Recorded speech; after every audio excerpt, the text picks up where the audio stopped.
So it's finally time for us to go and talk about the PlayStation 4 Pro and see how this particular console holds up in 2024. Now, the first thing you have to remember is that with the PlayStation 4 Pro, this was a very interesting console when it first came out. Before this, we definitely got successors of the other PlayStations and the other consoles before this, but I think this was the first time we got like an actual Pro model. Before this time, I think most of the consoles were basically going for, like kind of like a slimmer model of the, original generation, or they were trying to cut corners and make a cheaper generation of the other, consoles. I think Sony did a really good job with their PlayStation 4 Pros, and I think Xbox did a really good job with their Xbox One X. And I was really happy about this generation of consoles because there was just so many different things going on for these particular, consoles. There was just so much capability. So with the PlayStation 4 Pro, at its core, what it was trying to do was that all it was trying to do was just create somewhat of a faster console than the previous generation. That's kind of the name of the game. They're not really trying to go ahead and create a PlayStation 5 and the PlayStation 4 Pro. Sony was probably already,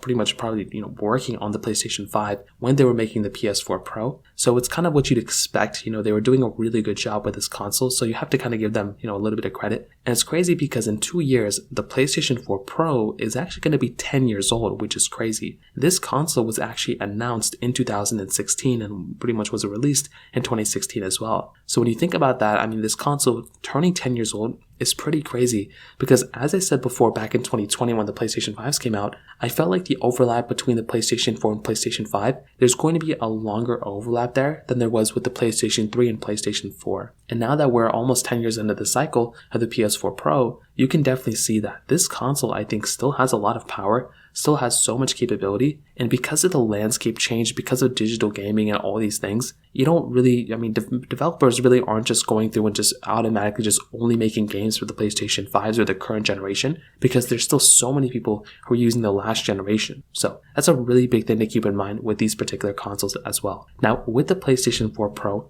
one of the biggest selling points that Sony was trying to do with this particular console was actually try to get people more into 4K gaming. So with the PlayStation 4 Pro, this was kind of its, one of its biggest selling points was that you could play, most of the games that are supported on your PlayStation 4 in 4K. You could do it on your 4K TV, and there could be enhancements that Sony could do and throw in inside of this particular console to make people want to upgrade just for that alone. Now, 4K gaming is kind of like what you'd expect in a lot of games nowadays. It's kind of like a given. But at that time, most games were only being played in 1080p. So, of course, even if you had a 4K monitor, you still had to kind of keep that in mind. But with this particular console, it was 4K native. So that was a very cool thing going on for this particular device. And although nowadays it seems pretty basic, you could probably go up to 8K now, it is still a nice thing to have a console like this that can give you that type of capability at that point. I do think this in and of itself is a very cool thing, and it is again one of my favorite things going on for the PlayStation 4 Pro. You're also getting faster frame rates inside of the PlayStation 4 Pro as well, so if you're trying to still get a pretty good console,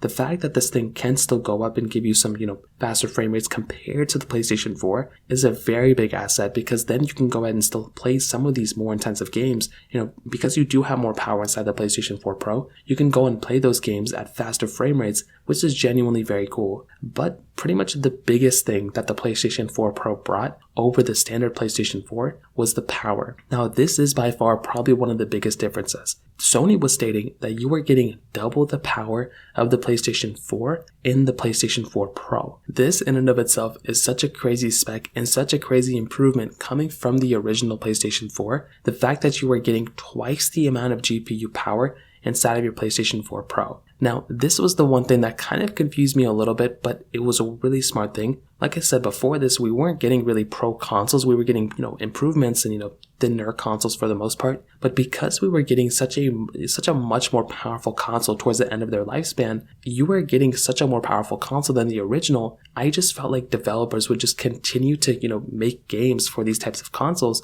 especially if people are still owning them. Because, these developers can still make more money from their older games.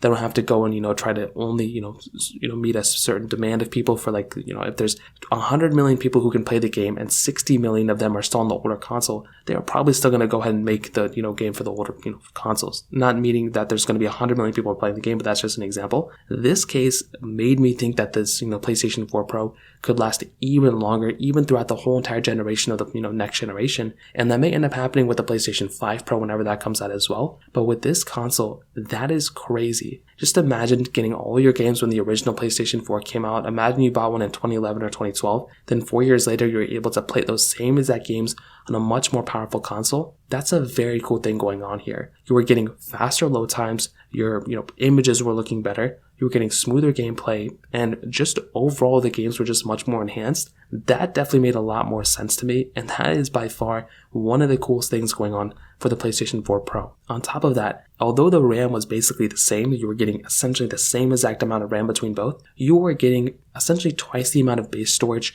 coming from the original PlayStation 4 over to the PlayStation 4 Pro. So there was a 1TB option on the PlayStation 4, but if you're getting that base 500GB option, you were now getting only one model, which is that 1TB option on the PlayStation 4 Pro, which I think was a pretty cool thing. The craziest thing though is that for their GPU, their CPUs were almost identical, but their GPUs, as you probably would have suspected, 1.84 teraflops on the original PlayStation 4, that went up to 4.2 teraflops on the PlayStation 4 Pro. That's over twice the amount, and that was by far, I would say, one of the biggest improvements of the PlayStation 4 Pro. Now, without even comparing it against the original PlayStation 4s or anything like that, I would tell you, the PlayStation 4 Pro, even on the features that it has in and of itself and the capability, I would still say is a very decent and still a very good console. The thing I like a lot about these PlayStation 4s, especially the PlayStation 4 Pro, is that you were essentially getting all those games that you could play on the, games that were supported on the PlayStation 4. You were able to play all of those games for that particular lineup.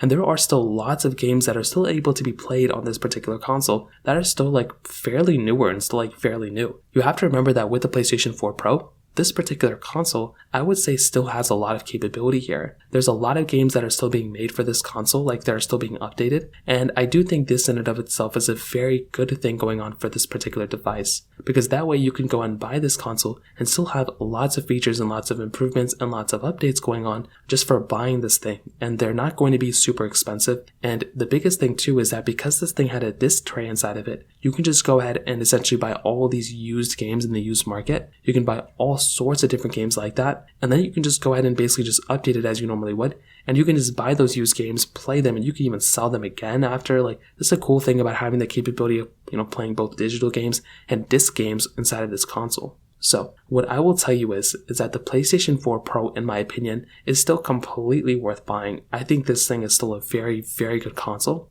The only caveat I would kind of say is that, one, if you're planning on keeping this console for the next 10 years, just keep in mind that you won't, there's probably not going to be insane amount of games that are being made for this thing 3 years from now, 4 years from now. And a lot of developers are probably going to start shifting focus and only creating games for the next generation. So that in and of itself is one big thing to keep in mind. And also, if you want to, get a better console, the PlayStation 5 overall is a better console than this thing. But if that's not a big deal to you, or if you have a big, library of PlayStation 4 games, you might as well just go and pick up the PlayStation 4 Pro, buy it in the used market, save some money, and I do think that's a very good option going on for this particular device. So from that side of things, that kind of covers it up here. If you have any other thoughts or questions, please let me know in the comment section below. Hit the like button, that would mean so much, but definitely hit that subscribe button. More importantly than everything else, I love every single one of you guys. Hopefully I'll catch you guys in the next video. Peace out till then.